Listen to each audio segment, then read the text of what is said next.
MPTV, we are back, and it's me again, and I got a quick one for you. I'm going to talk about where you might not be looking. So this, by the way, isn't meant to be critical of this particular owner. I'm not going to mention the business, not going to mention the person's name, but I'm going to tell you a story. And I'm also going to tell you another story that ties back into this. So I'm at a local restaurant the other day, one that I frequent, and I noticed that they were remodeling the front area. I guess you call it the dining room. Great paint job.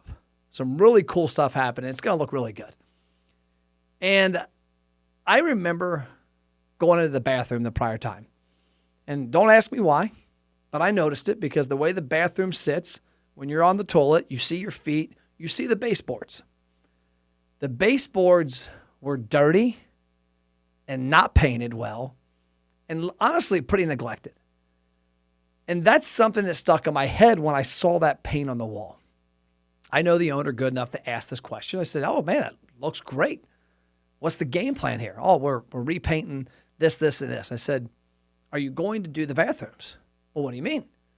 I said, have you been in the men's room lately and looked at your baseboards? I said, it's reflective of the whole restroom, but for whatever reason, they need some TLC too. And this person was like, okay, thank you. I'll check it out.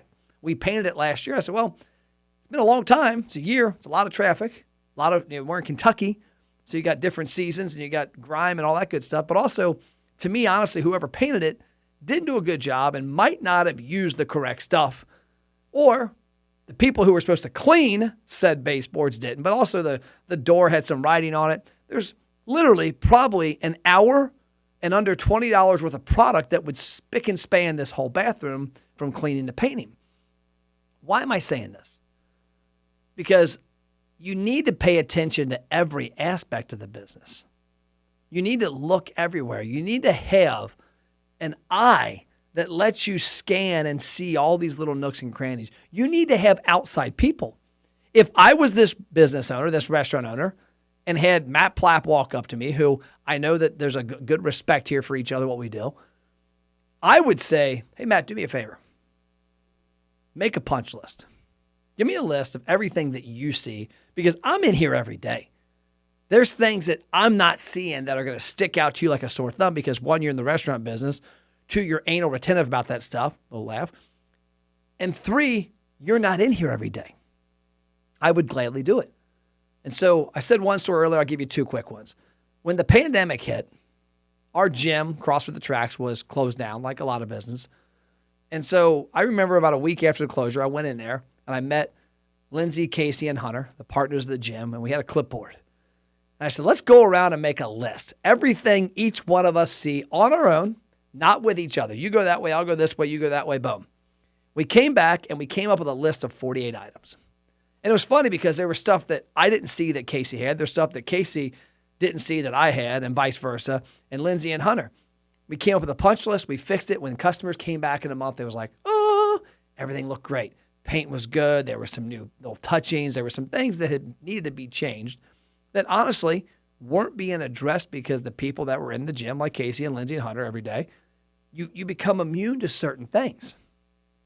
And so the last one I'm going to tell you is about where this hits home with me. I'm at a Yamaha dealer training. If you follow me for any time, you know that I was in a thing called the Yamaha Symposium 20.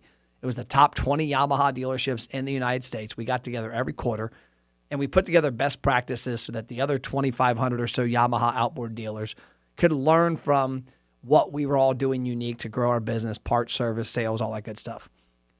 So this one guy, Noel, was in to speak to us, and he had just retired the year before. Giant boat dealership. I think he was in Naples, Florida, if I remember. And he told us a story about how he was in his office and he could see the showroom and he had watched this husband and wife were negotiating a boat deal with one of his salespeople. He noticed the wife got up and left and then came back, grabbed her husband, and bolted. And he said it caught him he could just tell there was something wrong. He got up, raced to the parking lot and said, excuse me, I'm Noel. I'm the owner of the boat dealership. I couldn't help but notice something went wrong just now. Do you mind if I ask what happened? She goes, oh, no, I'll tell you right now. I said, what? She goes, well, you just completed a giant renovation. The showroom looks gorgeous, right? Yeah, we just spent $1 million on this, that, and the other. Did you bother to go in your women's room? Because the women's room hasn't been touched and it's disgusting. If you don't have enough respect to take care of the women's room like you do the showroom and probably the men's room, then I'm out. And he's like, wow. And he made a comment. He said, number one, he realized in his head at that point, he had no female employees. It was all men. And she was right. They hadn't walked in, and whoever did the renovations apparently hadn't walked in the women's restroom. And so while everything else got a great new spick and span, look, shiny, awesome, the women's restroom was a shit show. He said, well, can I ask you a favor? We don't deserve your business. I understand that, and I appreciate what you told me. Would you do me a favor and come back in a week and let me show you what I did, just so I can have your stamp of approval, but I by no means am doing this to earn your business. I'm doing this to earn your respect. And he did it, and she came back, and they ended up buying a boat. And the lady said, I appreciate what you did because you took advice and you took it to the next level.